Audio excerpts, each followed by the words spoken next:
नमस्कार, मैं कमलेश कुमार राय। यूपीपीसीएल प्रबंधन के द्वारा पूर्वांचल सहित दक्षिणांचल विद्युत वितरण कंपनियों से संबंधित क्षेत्रों को निजी हाथों बेचने के लिए गए फैसले के बाद जहां एक तरफ विद्युत प्रबंधन फ्रंट फुट पर खेलते हुए गंभीरता से निजीकरण के लिए प्रयास करता देखा जा रहा है, वहीं दूसरी तरफ ट्रेड यूनियन से जुड़े लोगों के द्वारा आपस में पूरी तौर पर तालमेल का अभाव साफ है। सिर्फ और सिर्फ संघर्ष समिति से लेकर जूनियर इंजीनियर संगठन समेत तमाम ट्रेड यूनियन के लोगों के द्वारा सिर्फ और सिर्फ विरोध के नाम पर औपचारिकता की जा रही है।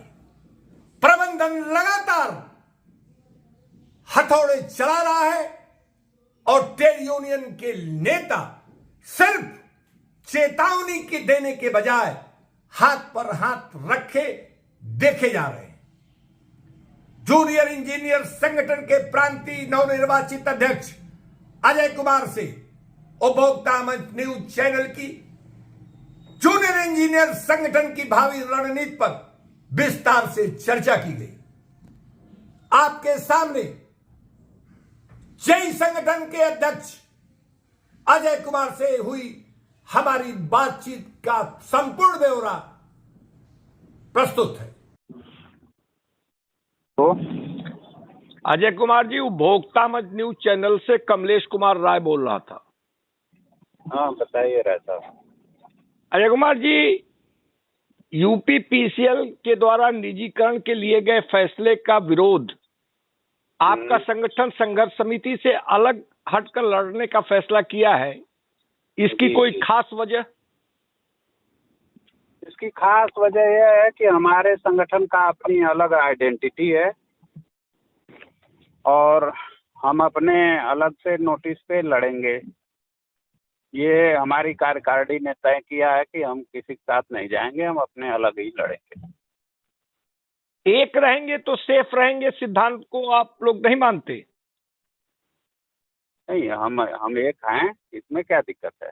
हमारा एक संगठन है, वो हम एक हैं। नहीं, यूपीपीसीएल में तमाम संगठन हैं।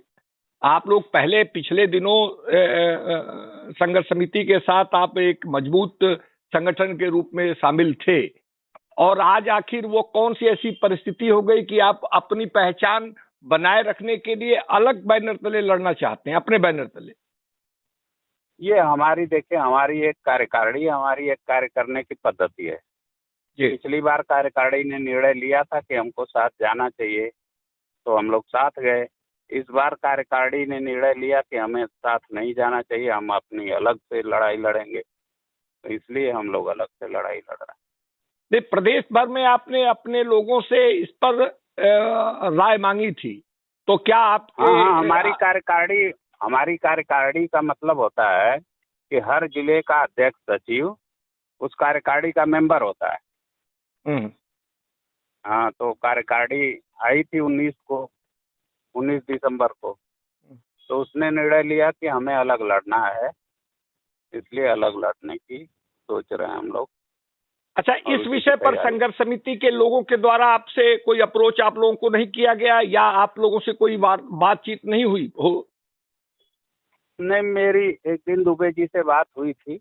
उन्होंने फोन किया था कि कहाँ हैं। मैंने बताया कि मैं आगरा हूँ। तो उन्होंने कहा ठीक है, आइए लखनऊ, तो फिर मुलाकात होती है। तो और कोई विशेष बात तो नहीं हुई थी, बस इतनी सी बात हुई थी। नहीं, इस दौरान आप लोगों से इस संदर्भ में कोई मुलाकात या कोई बस इतने संक्षिप्त बात हुई, इसके अलावा कोई और कोई चर्चा नहीं हो पाई कि इसको कैसे लड़ना है या क्या कोई प्लानिंग संयुक्त रूप से करने की है? ऐसा कुछ नहीं है? बिजली विभाग। अजय कुमार जी, हेलो। हाँ, बताइए। मैं ये कह रहा था कि निजीकरण के इस फैसले का विरोध कैसे और किन स्थितियों में करना है, इस पर आप लोगों की संघर्ष समिति के लोगों से या और संगठन के लोगों से कभी कोई वार्ता हुई ही नहीं? बता तो रहा हूँ कि जब दुबे जी का फोन आया था, जब हमारा चुनाव हुआ था 21 तारीख को, जी तो 20 तारीख को उनका फोन आया था। जी। तो बात हुई थी कि मिल के बैठ के बात करते हैं।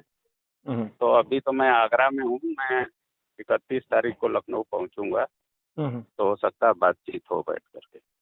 नहीं, क्या इस पर ये भी बात कही जा रही है कि क्या प्रबंधन का कोई दबाव तो नहीं है कि सब लोग अलग अलग लड़ें और अलग अलग अपनी अपनी पहचान बना के रखें जिससे इस प्रबंधन को फायदा मिले प्रत्यक्ष परोक्ष रूप से?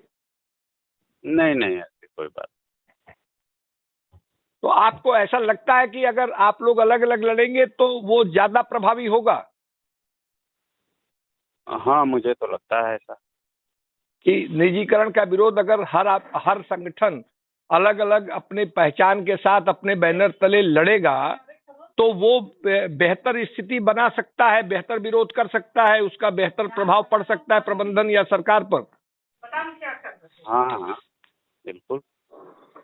अच्छा, ये आप लोगों ने तय कर रखा, मतलब ये आप लोगों की सोच, आपके संगठन की सोच है ये?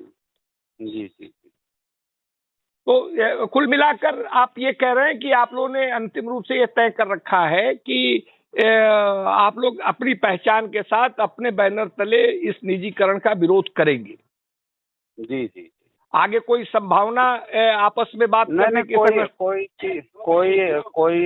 कोई चीज अंतिम नहीं होता है, कुछ अंतिम नहीं होता है। अभी हमारी फिर कार्यकारिणी जनवरी में आनी है, तो अगर लगेगा कि सबको साथ जाना है तो साथ जाएंगे। लेकिन अभी तक तो हमारी कार्यकारिणी का निर्णय यही है कि सब लोग अलग अलग, हम लोग अलग लड़ेंगे, बाकी संगठन क्या करेंगे उनसे बहुत वो नहीं है। लेकिन हमारे अपने संगठन के लिए हमारा निर्णय है ये अभी। अच्छा अजय कुमार जी, आप आगरा में पोस्टेड हैं, जानकारी के मुताबिक हमारे, आप शायद सेकेंडरी वर्ष में बतौर अर्थशास्त्री अभियंता आप हैं वहाँ तैनात। तो आपको आगरा में जो निजीकरण हुआ है उसको आप कैसे देखते हैं? वो आम आदमी के लिए फायदेमंद है या नहीं, आम आदमी के लिए कतई फायदेमंद नहीं है। यहाँ तो मैं देखता हूँ, मैं आगरा में हूँ 1 साल से, और 1 साल से मैंने देखा है कि यहाँ लोग परेशान रहते हैं, कोई सुनने वाला नहीं है। और कई चीजें ऐसी हैं, जैसे हमारे यहाँ 1200 से 1600 में कनेक्शन मिल जाता है, यहाँ 4000 5000 रुपये कनेक्शन का लेते हैं, और कनेक्शन के लिए बहुत जनता परेशान रहती है। ट्यूबवेल का जो फायदा हमारे ग्रामीण में मिल रहा है इस समय, ट्यूबवेल की बिजली फ्री है, लेकिन यहाँ जो टोरेंट की बिजली है वो नहीं किसानों को फ्री दे रहे हैं। और भी बहुत सारी समस्याएं हैं। जो उद्योगपति हैं वो सब भी परेशान हैं, छोटे छोटे कनेक्शन के लिए बड़े बड़े एस्टीमेट बना के दे दिए जाते हैं। तो बहुत सारी दिक्कतें हैं। मैं यहाँ व्यथा निवारण। हेलो। हाँ जय कुमार जी, आपकी बात कट गई थी। हाँ, यही सब, यहीं से लेफ्ट लेना। यही सब चीजें हैं आगरा में, जो उद्योग धंधे लगाते हैं छोटे छोटे, वो लोग भी काफी परेशान हैं। छोटे से कनेक्शन के लिए परेशान किया जा रहा है, बड़े बड़े एस्टीमेट बना देते हैं ट्रांसफार्मर लगाने का, लाइन बनाने का। इस वजह से वो लोग भी परेशान हैं। आपके अधिवेशन में चेयरमैन यूपीपीसीएल ने खुद शिरकत की थी, तो उनसे आप लोगों की कोई इस विषय पर कोई बात हुई? वो तो निजीकरण के फायदे गिनाते रहे। नहीं, निजीकरण के फायदे तो नहीं गिनाए वो, लेकिन ये है कि अपना वो बता रहे थे कि विभाग में ये घाटा वो घाटा, दुनिया भर का घाटे गिनाए, फायदा नहीं गिना पाए। निजीकरण का चाहे जैसे भी डर से, चाहे लोगों को जूम देख करके उन्होंने फायदा तो नहीं गिनवाया, लेकिन ये है कि विभाग के दुनिया भर के घाटे जरूर बताए उन्होंने।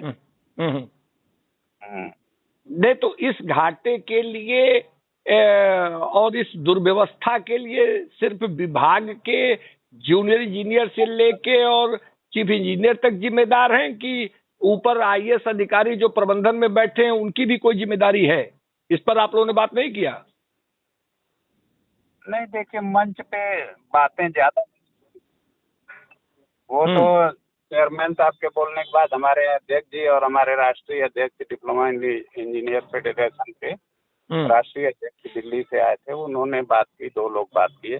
तो जरूर उनको याद दिलाया गया कि तमाम चीजें हैं जो हमारे लेवल की नहीं है, और घाटे के लिए हम पूरी तरह से हम ही नहीं जिम्मेदार हैं, आप भी जिम्मेदार हैं। तो ये बता तो दिया गया उनको। इधर नहीं, प्रदेश भर में अजय कुमार जी, आप विभाग में शासी अभियंता के पद पर हैं, जूनियर इंजीनियर से आप इस पद तक गए हैं, तो प्रदेश भर में आम आदमी इस विभाग की वर्किंग से बहुत त्रस्त है, ऐसा आप नहीं मानते हैं? नहीं, कुछ जगह पे दिक्कतें हैं, लेकिन हर आदमी त्रस्त नहीं है। जब आप चले जाइए गरीबों के घरों में, झोपड़ियों में लाइट नहीं होती है, और जब ये निजीकरण हो गया है, मैं यहाँ आगरा में देख रहा हूँ, झुग्गी झोपड़ी वाले बेचारे परेशान हैं। तो ऐसा नहीं है कि हर आदमी परेशान है, किसी की कोई व्यक्तिगत समस्या हो सकती है विभाग से। हाँ, हर आदमी परेशान नहीं है। नहीं, विभाग में जो भ्रष्टाचार है, इस पर आपकी क्या सोच है? देखिए, विभाग में हर जगह पे, मैं फिर कहूंगा कि हर जगह पे भ्रष्टाचार नहीं है, बहुत से अच्छे लोग भी काम करने वाले लोग हैं। कहीं कोई एक आध अगर कहीं समस्या है तो वो व्यक्तिगत रूप से ही है, अगर कोई एक व्यक्ति का चरित्र ही खराब हो तो वो उसके खिलाफ प्रबंधन कार्रवाई भी कर रहा है, तमाम लोग कार्रवाई कर रहे हैं। लेकिन कहीं कहीं दिक्कत ये है कि जब निजी क्षेत्रों में चीजें गई हैं हमारे, चाहे मीटर रीडिंग हो, सीधा चलना, चाहे मीटर रीडिंग हो, चाहे और छोटे छोटे काम हो, मेंटेनेंस के काम हो, जिनको आप भी जानते होंगे, 6,000-8,000 रुपए में काम करने के लिए विवश किया गया। तो ये अजय कुमार जी, पश्चिमांचल में अभी पिछले दिनों बड़े पैमाने पर लोगों का निलंबन हुआ, जिसमें जूनियर इंजीनियरों का भी हुआ है। तो इस पर आप लोग इस पर कोई आवाज आप लोग उठा नहीं रहे हैं? कोई बहुत मजबूती से लड़ाई आप लोगों की दिख नहीं रही है फिलहाल? नहीं, हमारे यहाँ पश्चिमांचल शाखा है जो अंचल लेवल पर होती है।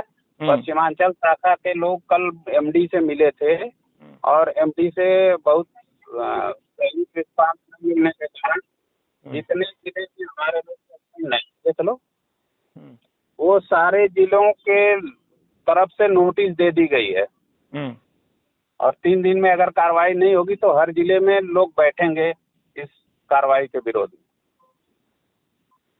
तो आप लोग इसकी इस तरह की जो कार्रवाइयां प्रदेश भर में हो रही हैं, चाहे वो पश्चिमांचल हो, चाहे पूर्वांचल हो, या कहीं भी हो, तो उसको अगर आप लोग इस निजीकरण लागू होने से पहले जो कार्रवाइयां की जा रही हैं, इसको गंभीरता से आप लोगों के द्वारा क्या लिया जा रहा है, या केवल ये एक औपचारिकता की जा रही है विरोध का? बिल्कुल गंभीरता से ली जा रही है, और ये जानबूझ करके ये प्रबंधन है कि लोगों को परेशान करके इतना मजबूर कर दिया जाए कि लोग मजबूर हो जाएं इस कारण कि निजीकरण कर लो भैया, आराम से कह दें कि हाँ आप निजीकरण कर लीजिए। ये प्रबंधन की मतलब सोची समझी रणनीति के तहत।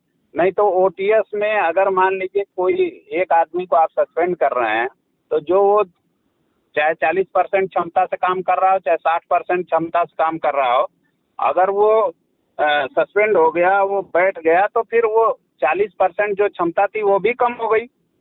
लेकिन ये प्रबंधन को कौन बताए? लेकिन ये हम लोगों को बात सुनते भी नहीं है, और सही बात तो ये है कि ये जानबूझ करके लोगों को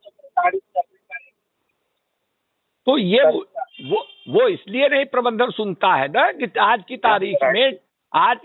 तारीख में ट्रेड यूनियंस इतने कमजोर हो चुके हैं, तो इसलिए वो नहीं सुनते हैं। आप इतने कमजोर हैं, आपका संगठन कमजोर है, आप माने आप या कोई भी संगठन मैं हो, समझ रहा हूँ आपकी बात। वो इस स्थिति में है कि प्रबंधन मनमानी कर रहा है और आप औपचारिकता कर रहे हैं, मिलने मिलाने की औपचारिकता कर रहे हैं। इससे क्या समझ, ये निजीकरण को प्रभावी ढंग से प्रबंधन लागू कराना चाहता है और आप लोग विरोध की औपचारिकता कर रहे हैं। क्या ये सही नहीं है? नहीं, औपचारिकता नहीं है, ये हमारे अस्तित्व का प्रश्न है और इसी अस्तित्व के तहत ही लड़ाई लड़ी जाएगी। ऐसा नहीं है, कोई औपचारिकता नहीं। चलिए, उपभोक्ता मंच से आपने बात किया, इसके लिए आपका बहुत बहुत धन्यवाद। ओके।